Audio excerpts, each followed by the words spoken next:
Olá, nerds, geeks e afins! Estamos todos aqui recrutados para continuarmos a maratona da franquia Brinquedo Assassino. E dessa vez vamos dar uns pitacos a respeito de Brinquedo Assassino 3. Pois bem, pessoal, sempre tem aquele problema, né? Necessidade de continuar as franquias, já que estão rendendo, né? Pois é, aqui foi um exagero completo. É exatamente o passo em falso da produtora. Que no caso acho que estava nas mãos da Universal. Universal Pictures. Pois é, exatamente. Assim que, aliás, antes do segundo filme ter sido lançado, já se foi encomendado para o Don Mancini, que é o criador da franquia, de continuar a história para um terceiro possível filme. E, claro, foi dado sinal verde assim que colocou o segundo nas telonas e o pessoal curtiu bastante. Ou seja, estava sacramentado que realmente daí pra frente tudo vai começar, ou começaria a dar errado, porque literalmente, né, cara, você está ganhando bastante, está enchendo o cofrinho, né, porquinho de dinheiro, vamos trazer logo a sequência, a terceiro filme, o quanto antes. E isso com certeza foi um grande problema. A história, aqui no terceiro filme, basicamente ela sofre por causa disso. O roteiro ele é mal ajambrado em muitos aspectos. A direção, pelo menos, salva bastante, mas a gente pode considerar que, sim, diante de dois bons filmes interessantes, claro, a originalidade do primeiro filme, depois uma sequência que apresentou coisas bem parecidas, mas conseguiu diferenciar de um filme para o outro, digamos que a gente poderia considerar, até que a fórmula sim, ela é uma fórmula campeã e vai render sempre bons frutos. Só que, na verdade, é uma fórmula muito restrita. O bonequinho precisa sempre atacar as pessoas e cair naquela mesmice, né, de culpar as mortes para o garoto Andy. Quer dizer, se você reparar bem aqui nesse filme, não fazem isso. Pois é, ninguém culpa as mortes para ele. Aliás, se toca no assunto, para falar a verdade. Talvez um defeito também do texto. Que olha só, começa com uma premissa que dá um pulo no tempo. Bom, em termos de produção, essa terceira parte aqui foi produzida 8 meses depois que o segundo filme havia sido lançado. Mas na história em si, passam-se 8 anos, ou seja, Andy não é mais um garotinho, já é um adolescente de 16 anos que, depois de ficar pulando de família em famílias adotivas, acabou sendo mandado para uma academia militar para ver se tomava jeito. Claro, uma boa tentativa.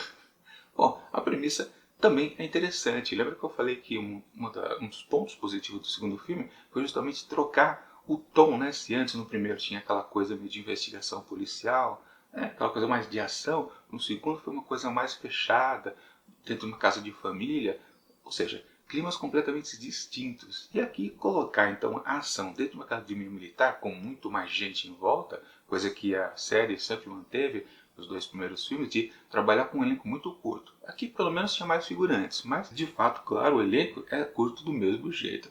Mas o que importa, o contexto inicial, você pode considerar que sim, é interessante, pode render bastante coisa que vai atrair sim o espectador lá sentado na cadeira do cinema. Mas a gente soube, claro, que o filme não funcionou. E geralmente o filme não funciona quando exatamente o roteiro é uma bela de uma porcaria. Ou mal ajambrado. Não dá pra dizer que isso aqui é ruim em termos de roteiro, mas ele não é lapidado justamente pela pressa.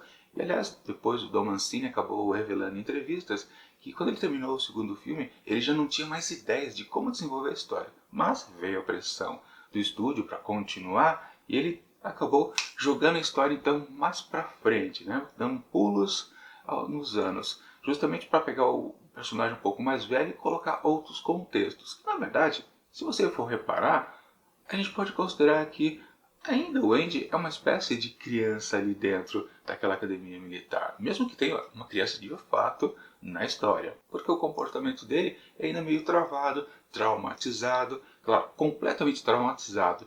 No segundo filme a gente via que Andy estava traumatizado no começo, mas depois ele se afeiçoou de novo pelo boneco, pensando que não é mais Chuck, mas o Tommy. Mas ok, então aqui o filme ele já começa todo assim, mais ou menos. O tempo todo também ele continua nessa batida. E isso estraga completamente o ritmo do filme.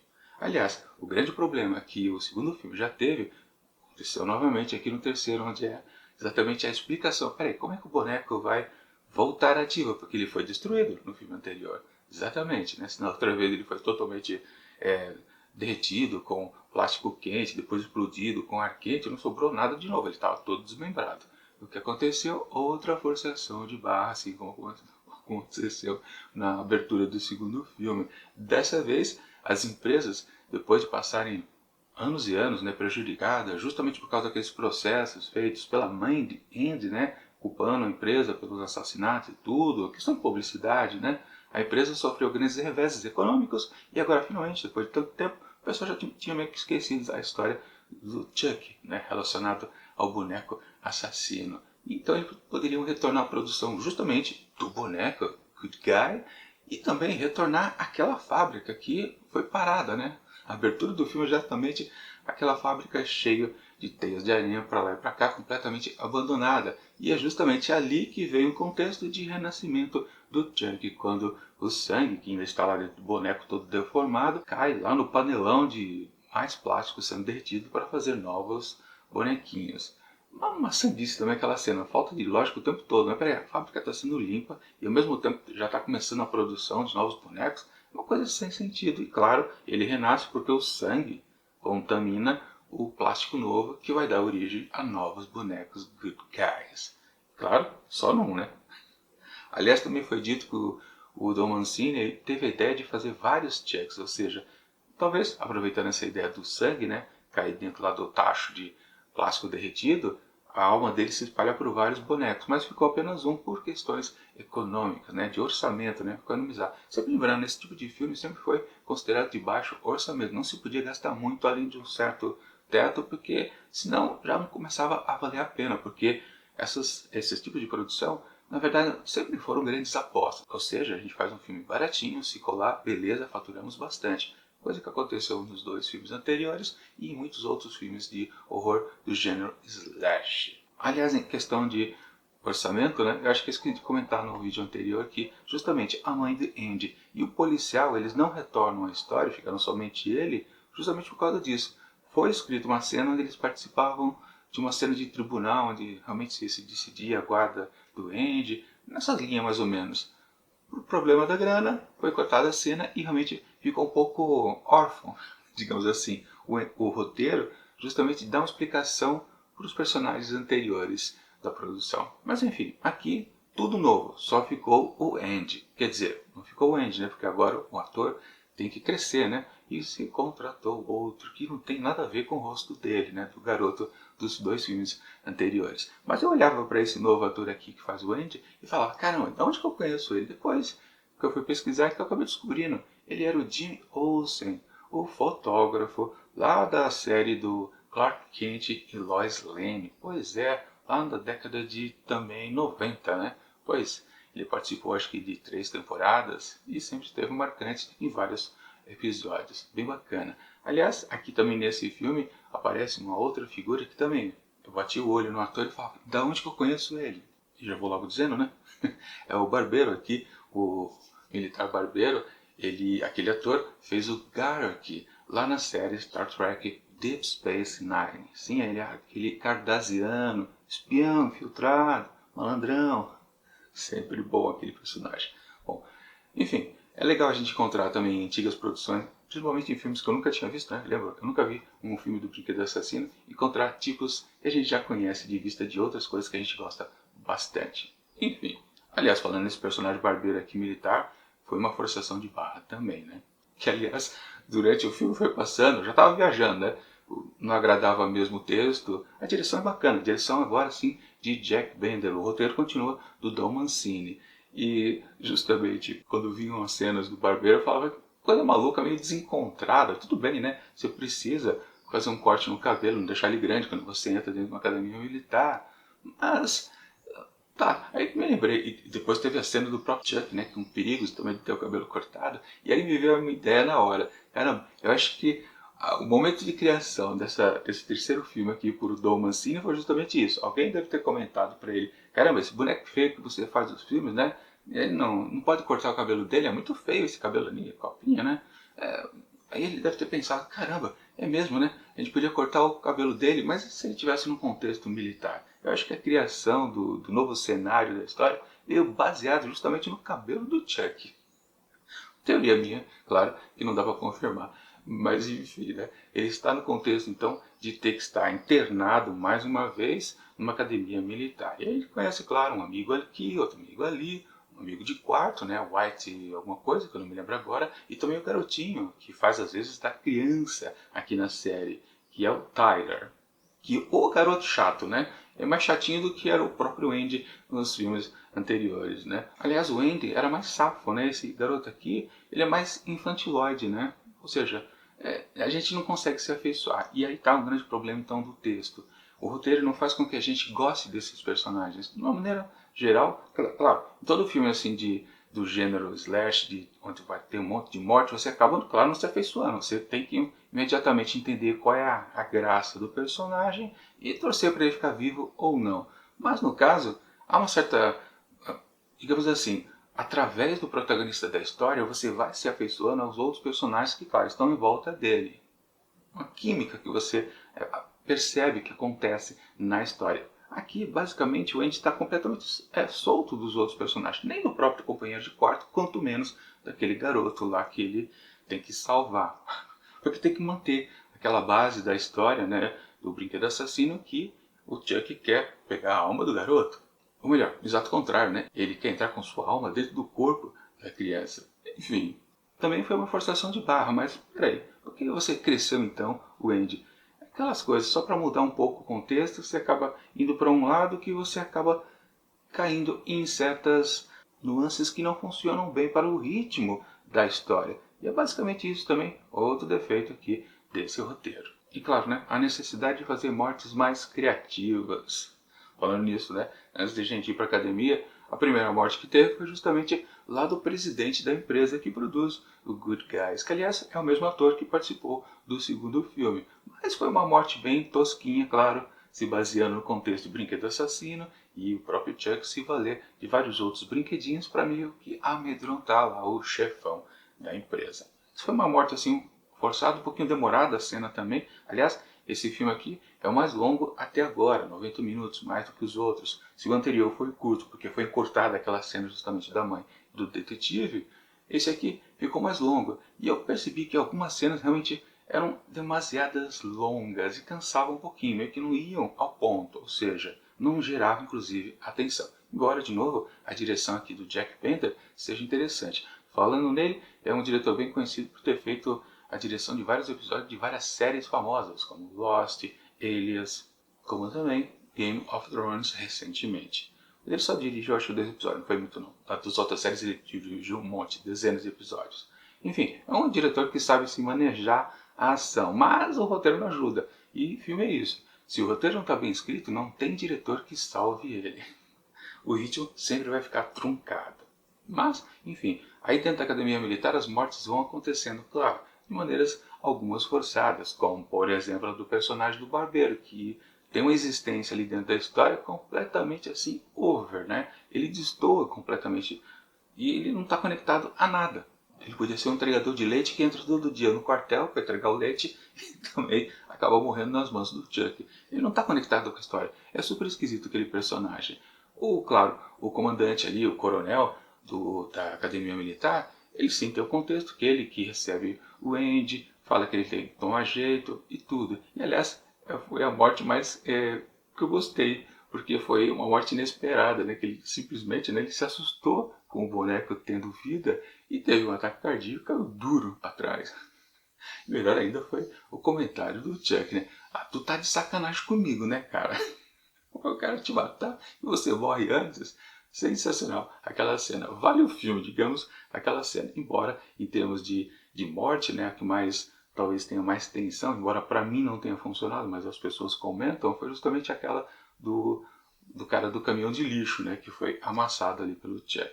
Aquela morte mais gratuita, né, que não tem motivo para ele matar, mas ele mata só porque ele é um estrangulador. Ou pelo menos era conhecido quando ele era ainda um ser humano.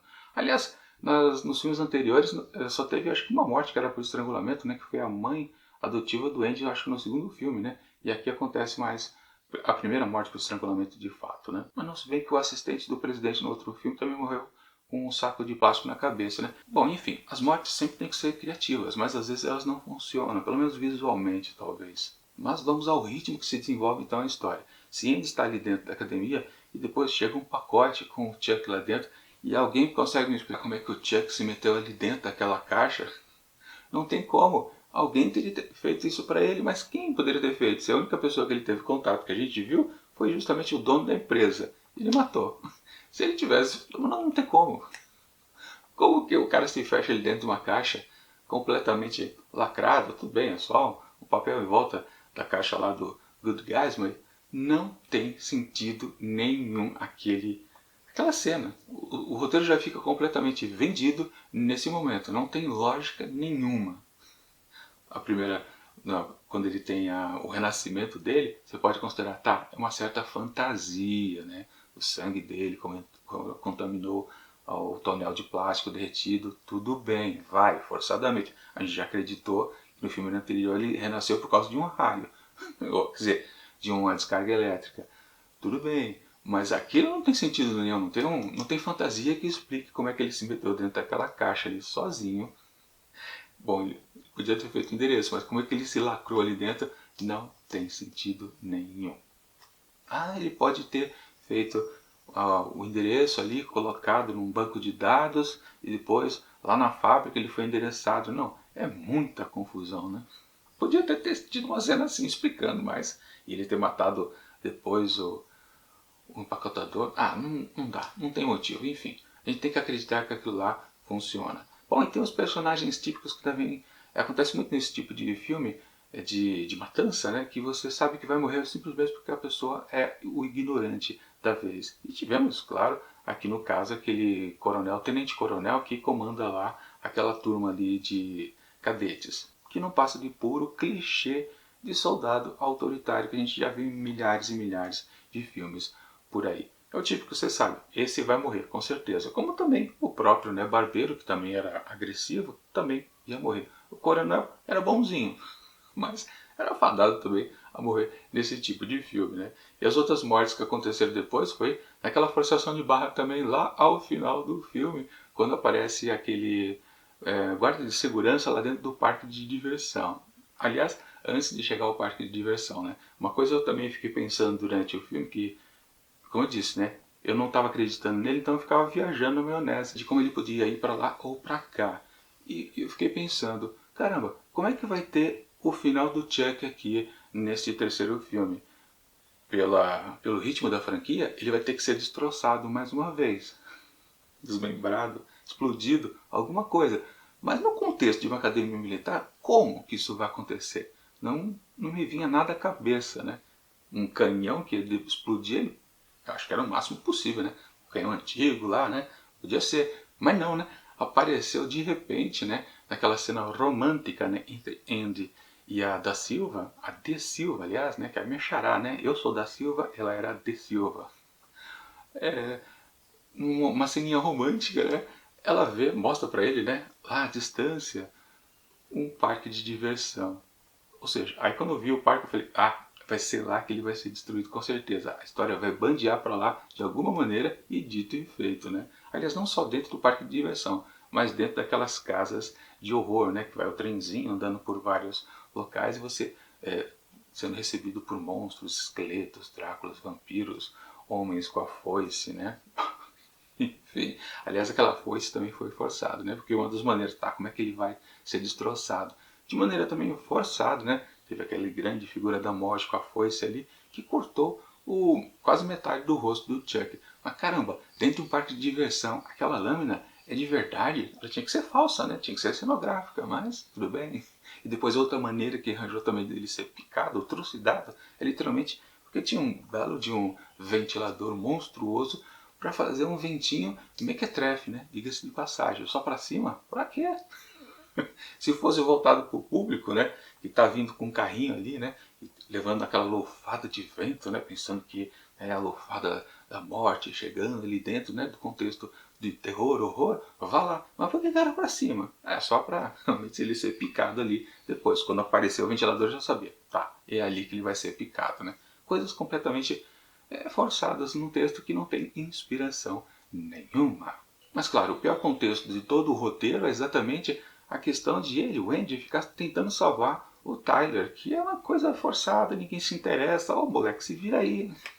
O trauma do próprio Andy ali é forçada, como eu comentei antes, ele ainda parece que ainda é uma criança, não se mostra como um adolescente que já conseguiu algumas características de ser uma pessoa começando a ficar madura. Na verdade, ele tem o comportamento de uma criança ainda. E as tentativas dele de ir atrás do Chuck, esbarrando lá no seu superior, tudo forçado aqui. Assim, esqueci uma outra morte também, que não era de tipo personagem que você já sabe que vai morrer. Foi justamente do colega de quarto, White alguma coisa, que foi um ato heróico pelo menos, né? Quando a granada ia explodir, ele se jogou e conseguiu evitar que outros morressem, né? Bom, e o Chuck tinha feito aquela sacanagem de trocar as balas de festim, né? Por balas verdadeiras. Agora aquela cena também que ele pegou a adesivo, ó, também foi uma coisa que não dá para entender por que ele não matou ela, não tem motivo nenhum, né? Servir de isca, ele podia ter matado. Servia de isca, mas ele podia ter matado em seguida. Ou matado quando o pessoal chegasse, né? Realmente não funcionou nada por ali. Ou seja, o roteiro é uma sucessão de coisas que não batem, justamente porque ele foi feito às pressas. Não se levou mais de um ano e meio pensando antes de como a história podia se desenvolver. Se bem que, né, na indústria cinematográfica, geralmente um roteiro ele tem que ser preparado em 3 meses, 3 meses sendo pago. O roteirista é pago durante 3 meses. Mas quando se faz uma contratação, alguns meses antes, ele fica pensando a respeito da história. E nesse pensar a respeito da história, ele já faz o conchavo de todas as sequências do filme, ou seja, a sequência lógica das histórias baterem, as pontas soltas, elas vão ficando até não existentes. E quando você de fato começa a escrever o roteiro nos seus 3 meses pago, você só vai fazendo aquele trabalho de carpintaria, que é exatamente deixar a coisa mais bonita ainda, muito bem feita, onde você percebe que não tem nenhuma rebarba. Mas, como foi feito tudo às pressas, e ele não estava com muita inspiração, Dom Mancini, aí foi com esta bela porcaria, digamos assim. O roteiro, com certeza, é talvez pior do que o filme. Mas a gente pode dizer, afirmar, né? O roteiro é realmente ruim quando até o público percebe. Aí não tem jeito. É fracasso na certa. E claro, gerou o fim da franquia. Pelo menos da sua trilogia oficial. Porque sim, depois ainda existiram mais 4 filmes que a gente vai ver aqui ao longo dos próximos 4 dias. Mas, pelo que eu sei, é ribanceira abaixo. Cada vez vai piorando mais. Porque justamente começa a se forçar a barra numa história que deveria ter ficado somente lá no primeiro filme. Mas, como o pessoal quer ganhar um din-din fácil, né, acaba produzindo essas tosquices uma atrás da outra. Enfim, para esse terceiro filme aqui, Brinquedo Assassino 3, eu atribuo apenas 3 asteriscos. Acho que a única coisa que eu realmente gostei foi a morte ali inesperada lá do coronel, né, que teve o susto e caiu duro, e Chuck fez a piada: tu tá de sacanagem comigo, né? Só isso que eu me diverti no filme inteiro. O resto foi pura bobagem, aquela relação ali amorosa entre os dois personagens, a The Silva, o Andy, forçação de barra, os personagens lá militares toscos, já preparados para morrer, né? Tipo, já só faltou a plaquinha aqui na testa, né? Eu vou morrer daqui a pouco. Ou seja, nada funciona, né? E principalmente, né, aquele moleque chato lá. Meu Deus do céu. Que coisa. Enfim, um filme que você pode dispensar. Não precisa ver. Com certeza não. Bom, amanhã a gente curte então o quarto filme da franquia. É isso.